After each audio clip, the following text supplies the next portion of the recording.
something a little bit different. You know that I'm not alone. I sense some evil entity next to me. I'm just kidding. This is my colleague Aditya. He's actually an international student, as you may already see. Today we're talking about how to get a job with no experience as an international student in the US. So he works with me and he's hired. He's making bank. And of course today we're not gonna just sit here and like act like we're a news reporter. Nah. We actually have another guest.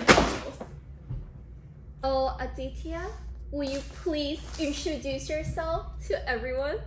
Surely. First of all, thank you, Renee, for having me. My name is Aditya and I currently work as a product growth analyst on the JobSeer team here at HireChul. I came here as an immigrant who was part of a master's program at the University of Maryland. Renee and I actually started out as interns on the community team here, and like gradually over 2 years I've been able to work here on the community team, work while I was completing my master's program, and eventually join full-time after graduating. So it's been a long journey, and I hope to give all of you a few more insights and some hacks on how to make it and how to actually go about looking for all of these roles and positions that you might be interested in. So a little bit background about me and Aditya. Like you mentioned before, we were interns in 2019, June 2019. June 2019, June 3rd. I remember. Oh yeah, the June start 3rd. date. You're weird. But we started on the first day, and then we became really close because we were literally puppies back then. This is our nickname. I don't know about you, but I wasn't a puppy. I asked him like which school he went to, and then he told me, okay, I was a junior in college, undergrad, and then he told me he was a master's student, and my first instinct was like, oh shit, I'm gonna perform really bad because he's a master student, and like I got This reminds me that while you were interviewing, someone told you that the biggest competition that you have is a master's student. Oh yeah, I was actually competing I with remember it. you telling me this. First question. Go ahead, How go was for it- it and how- prepare. How was it like to be like an international student? It's been an interesting journey so far. I'd say the master's program that I was a part of at University of Maryland, you West Coast peeps might not be aware of the universities on the East Coast. You're not only offending me, you're offending a lot of my viewers too.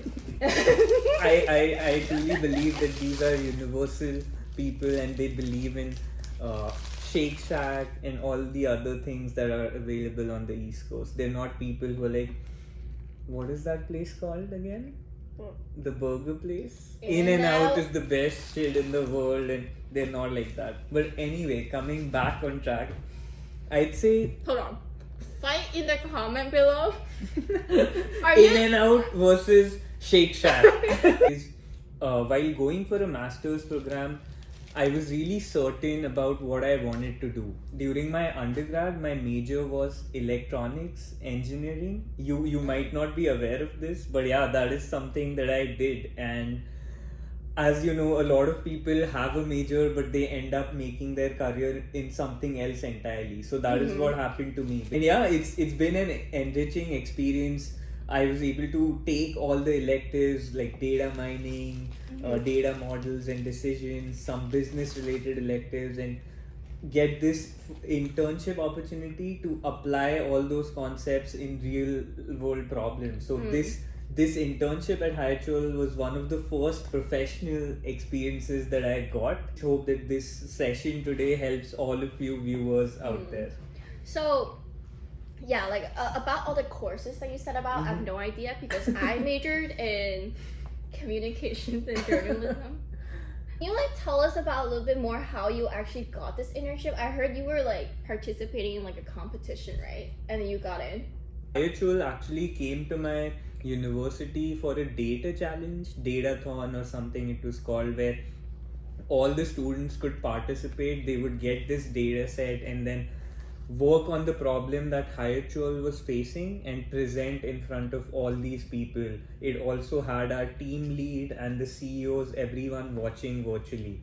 So it was really? a really intimidating moment for all of us, since we were basically working with the company to give them like advice about how to go ahead with their business problems and provide them with solutions. So the people who took part in that competition got these links to apply for internship positions. So these positions, I don't think they were made available online, like on the careers page, but they were just provided to all the people who took part in it. And at that time, this was the crucial moment, guys. These are the small steps that could make you basically define your path and lead to success. Even while applying for those internship positions, I was strategic, because there were 3 or 4 positions like machine learning engineer, community specialist, data engineer, and stuff like that. So while applying for these roles, I thought about how many people would be applying for different positions. And people in my school, I knew most of them would apply for data engineer or machine learning engineer. A comparison between 500 applicants and 10 applicants. So that is like the head start you get if you apply to a position which don't have as many applicants. And I'm not saying that go out there and apply for jobs that you don't like, but think strategically. Some niche roles which have a weird name, they might not have as many applicants. And this role, the description for this role was very relevant to what I wanted to do in the future, which was product management. And it spoke about a lot of stuff like defining the roadmap for the webinars, connecting with all these people and different teams like marketing, engineering, to define the strategy and then work with all of them to make a certain program or product a success. So yeah, that's my story. That's how I applied for that role, got an interview with our team lead. Obviously, I prepared a lot for the interview. What did you do? There was a lot of pressure, but I did learn from all the previous interviews that I had. So what I did was I went through my resume and thought about what kind of questions the team lead would have for me. And I think the most simple step, or like if you have an interview tomorrow and you don't know what to do or how to prepare, the most simple thing that you can do today is take the job description, take your resume, and then connect the dots. Just connect your story to what the job description is. And that's what I did. And our product does this. Of course, we have to talk about JobSeer a little bit, okay? So, okay, to be honest, if I personally don't think JobSeer works, I wouldn't be saying it. I wouldn't be willing to even make YouTube videos and like make TikToks about it. But I think JobSeer is such like an innovative product and very unique in its way. We all know like LinkedIn, you know, if you have a couple extra bucks to pay for LinkedIn Premium, you can see where you exactly stand for. Like you don't really know who are the people that are like, you know, top 10% or who are the people who are below you. So JobSeer is different because you can see the match score, and the match score is calculated based on your resume and the job description. So it's kind of cool because you kind of like see where you stand as an applicant, and then it also tells you what skills that you're missing. I will link it down below for you guys to look at it, and it's a free tool, so be sure to check it out. We already we're in public beta right now. Going back to my question for you, what is the difference between an international student applying for a job or like a US citizen applying for a job? Like, what do you think? Like, for me, I can just say, like, you know, as I'm a US citizen, and then I went to school. The funny thing was, like, my experience in getting this internship compared to Aditya was completely different. I actually attended a career fair. So I think I mentioned this in my previous videos already. I met the CEO at Harchol. Honestly, the career fair that I went, I wasn't planning to go, and then I think my roommate asked me to go with her. To me, back of my head, I felt like networking wasn't really my thing, because I'm I get socially anxious when I'm like talking with strangers. Side note, this is the key. I would say networking, a lot of people think networking is just about going to a career fair or meeting someone and then asking them for a job, but it is so much more than that. So this advice, I think, whether you're an international student or someone here, it's just something that I have learned over the years, and something I would like to tell everyone is that if you're struggling out there and looking for jobs, down the line, you might be offering me a job someday. Make a genuine connection, because you never know what might work out in the future. And that's a takeaway from your story. Like, you met the CEO and he just saw that you have potential and you have interest in content marketing, content creation, and that's how you got that opportunity. So just put yourself out there, talk about your story, get to know their story, and just make genuine connections. To be honest, I'm just like, I was a mess. I didn't really know. Never do that to yourself. I've been telling her since forever, and now she has her own I have potential campaign, guys. So everyone has potential. Never put yourself down. Just keep going, keep hustling. Back then, didn't really know what position that I will be getting into. Like, to me, I thought like community specialist. Like, what is that? And then like when I actually started working, I learned so much. Like, it was good that our team lead actually took the time to like train us and like tell us what to do. And then that's how we kind of like get it from there, and we kept going. And like now, of course, we're still working with the same team lead. And if you're watching, but talking about the team lead, this reminds me that, as I mentioned earlier, making a genuine connection. And how did I, not every intern is able to get a full-time job or able to convert their internship opportunity in a full-time position. So again, even though while you are an intern, you might have other interests. Like, sometimes you don't get an internship of your choice, or you're just doing it for the sake of it, for earning money, or many different reasons. But it's really important to keep delivering value, whichever work you're doing, and then that's how you pivot. Like, that's how I've been able to transition from doing anything simple like creating an email marketing campaign to like working on user persona analysis and whatever I do today. So it's just about keep working hard and also keep building those connections. Because when I finished the summer internship, I was at crossroads. I could have just ended it there and went back to my university and tried to focus on whichever field I was trying to break into. But I decided to keep working with the same team, and I managed to work as a teaching assistant, as a community intern here on this team, and also finish my final semester of the master's program. So it's all about working hard and also focusing on what you really want from the work and how you want to like define your path to what you actually want to become. So that's how I ended up making a connection, and I stayed in touch with the team lead. So even after graduating, now this is the difference. Like, as an international student, you do have a deadline on finding an opportunity. Like 3 months or 6 months or something like that, 3 depending, months, right? 90 days. Like, you can only remain unemployed for 90 days. And if you remain unemployed for more than 90 days, I mean, we're just kidding. Jokes apart, it's a really stressful time. One of my best friends, she's also an international student. She was like really stressed. Like, she was from Hong Kong, same as me.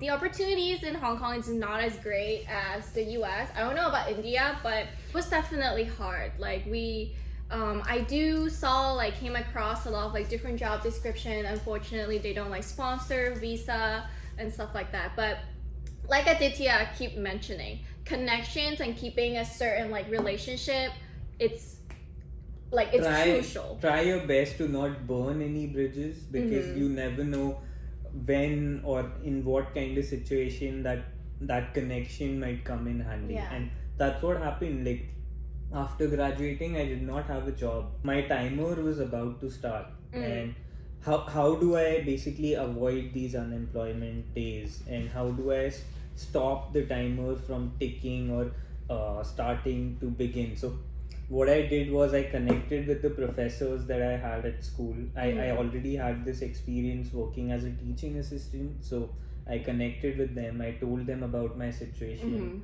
and they understood. They were really happy to offer me a teaching assistantship role, which would help me with avoiding these unemployment days and also earn some money while I keep looking for other jobs. I also needed a backup. So our team lead, he didn't have the budget to hire anyone full time back then, but since we had such a great connection, he was willing to offer me a contract position, which would basically help me avoid the unemployment period. So I was sailing in two ships at the same time to avoid unemployment, working as a teaching assistant, working on the same team as a contractor, and also applying and interviewing for all these roles. It's a really stressful time. I cannot stress on that point enough. I know, like, if you're someone who's stuck in that situation, just keep building those connections, keep applying, do a mix of both applying and networking, which would help you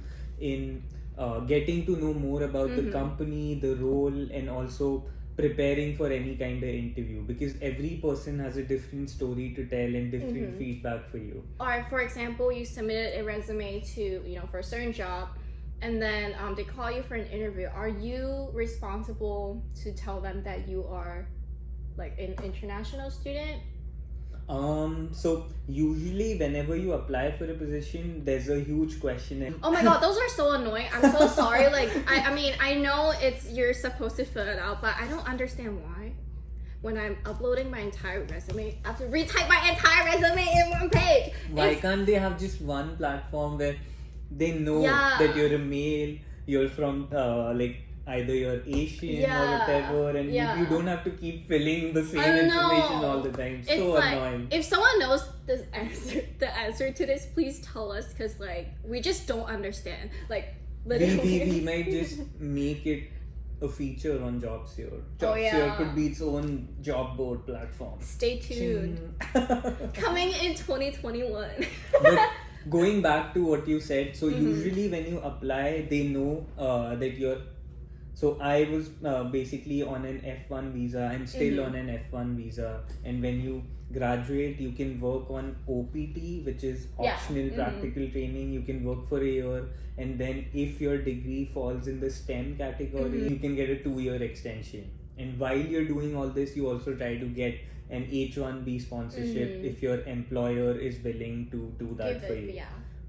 But they already know that you are an international applicant and you have these certain requirements. So it can be tough, because if the company doesn't really sponsor visas, they don't want to invest in you. They don't want to spend 2 years training you, nurturing you, and then seeing you go back to your country. So that is the biggest challenge. So I would say you need to create a list of all the employers who file H1Bs and basically have a set of companies that you want to focus on, so that you don't end up in a situation where you have a job but then the company doesn't sponsor you, so you need to keep looking for another job while you work for them. Positive side is that JobSeer, you can also look for jobs in your own country. So it's not like JobSeer is only in the States, where you can look for jobs in the States, but it also shows you your own country as well. As long as your country posts on LinkedIn or Indeed and stuff like that. And there are company insights which would tell you if this employer sponsors or not. And sometimes they mention it on job descriptions. So on JobSeer, you can just hack the system, enter that if you want to exclude these job descriptions which says we only need US citizens, you can do that and avoid those applications altogether. And I know we've been talking about JobSeer all the time, but it honestly, it doesn't cost you any money. It's free, and it's honestly why not? If you're looking for a job, might as well just add it. So we know all the challenges and international students face today, and what is one thing that you would tell an international student who is facing troubles, are really stressed out? Let's say I am an international student and doesn't really know what to do. What is the one advice that you would give me?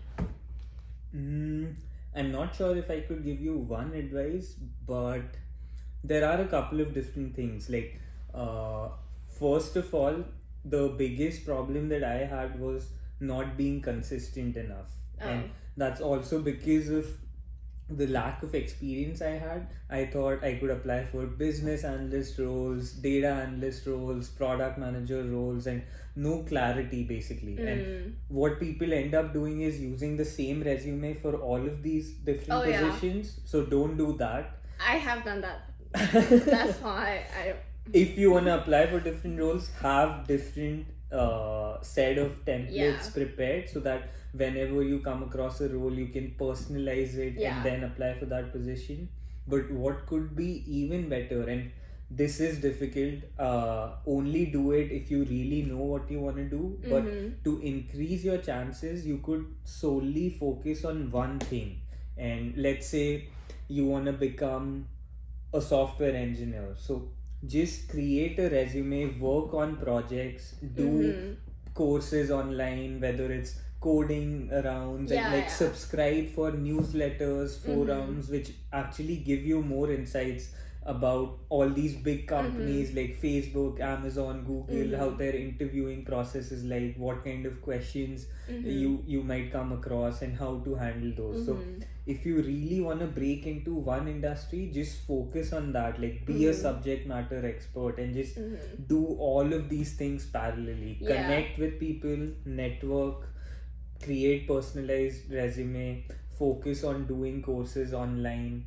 It's more like creating a master resume and then kind of like do smaller resumes for specific titles, but like he said, focus on one. He gave us suggestions for like software engineers and like, you know, subscribing to forums and all that stuff. But for me, since I'm like a writer, I write a lot of stuff. If you're a writer or like looking into writing, looking for like a writing job or stuff like that, be sure to like write consistently. Like, make sure you create your own portfolio. Always like write on Medium for free. And like you can also like write for different blogs. Like, for example, for me, I am part of like a publication on Medium where I can post my content on there, and it's cool because like it literally says your name, the publication name, and then your content is right there. So it's like, that's damn cool. And I think something like Medium for people in tech is GitHub. So have your portfolio out there, create your own website and like host your projects online. That is like the best representation that you could have. Your profile speaking for you. Yeah. You came across a couple of my friends, like they do want to look into like UI, UX, like, you know, designer and all that stuff. But apparently that position requires a portfolio. But then they didn't have one. Like, really easily make one on Squarespace, like a website of your own. One thing that people often tend to do is when you're having a hard time, you might have a lot of final round interviews and then you don't make it. You get heartbroken, and those are the worst times to have, obviously, because you thought you would make it, and then a lot of times people end up being in a shell and they don't really reach out for help. You might see yourself a little bit worse than other people. You might feel like you're a bad person, but it's completely not true. Like, I feel like we both experienced that once in our lifetime. Like, even though we're kind of young, but like we still have like those experiences. But just because someone rejects you or doesn't want to interview does not mean you're a bad person at all. Please don't think of it that way. It's not the end of the world, and that's why it's really important to have a group of people that are there to support you. You can get feedback from them, do mock interviews with them. When you are looking for opportunities, people in your close circle are aware of that. Because sometimes they might have an opening on their team, and if they don't know, then they would never reach out to you. So that's why it's really important to just make sure that everyone in your close stay group, connected. Yes, everyone is aware of what you are doing. She hasn't been with me throughout. She left me all alone, and then I had to reach out to her and make her come here on our team. I can explain. In May, I had summer courses at Berkeley, and then it was like a long hours per day, and I don't think I can work. Back then, like, my internship was like part-time, but then it's kind of like full-time. And I met with him like one day, like we're just having dinner casually, and I was just asking like, oh, how's everything at Harcho? How's everything and stuff like that. And then he actually told me it's been going great. And then now I'm just like, you know, like for me, it's not about like the source of money and all this stuff anymore. It's more like more about the experience. And the longer I wait for a job, the more anxious I get. So I told myself like, you know what? It's okay. Like just ask for it. And then that's how I came back to Harcho. And honestly, I really love my job right now. Like literally no cap. Like I actually enjoy what I'm doing right now. So you're welcome for actually making you aware and convincing you to join us. Thank you. Alright, so thank you so much for joining us, guys. It was a pleasure to have my dearest puppy, Aditya, with us. I hope his advice was insightful. If he's not, please send me an email and I can tell him directly that he sucked. Please connect with me and I'll give you better advice. Yeah, if you guys would like to know more about, you know, his journey, be sure to connect him on LinkedIn. I'll link it right here. And then if questions regarding to JobSeer or even anything, you know, you guys just want to talk, feel free to let me know. You guys already know my LinkedIn. Be sure to follow us on social media. We're all over, you know, TikTok, Instagram, Facebook, TikTok Twitter, LinkedIn, TikTok, YouTube, like literally everywhere. So just keep updated with us and check out JobSeer down below. And we hope to see you guys next time. Bye! Who's gonna finish this food?